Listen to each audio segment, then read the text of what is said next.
Баягыдай эле кайра карантин башталабы же? Жок, ар бир өзүнүн аймагына жооп бериш керек. Ар бир.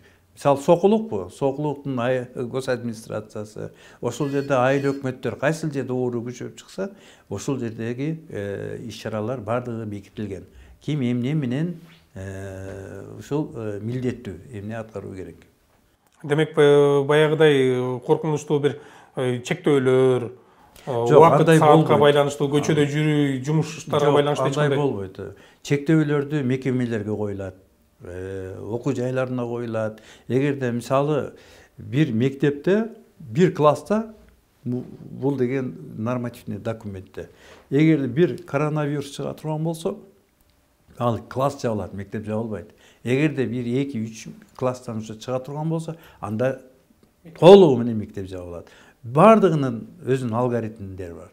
Биз ошо менен иштешибиз керек.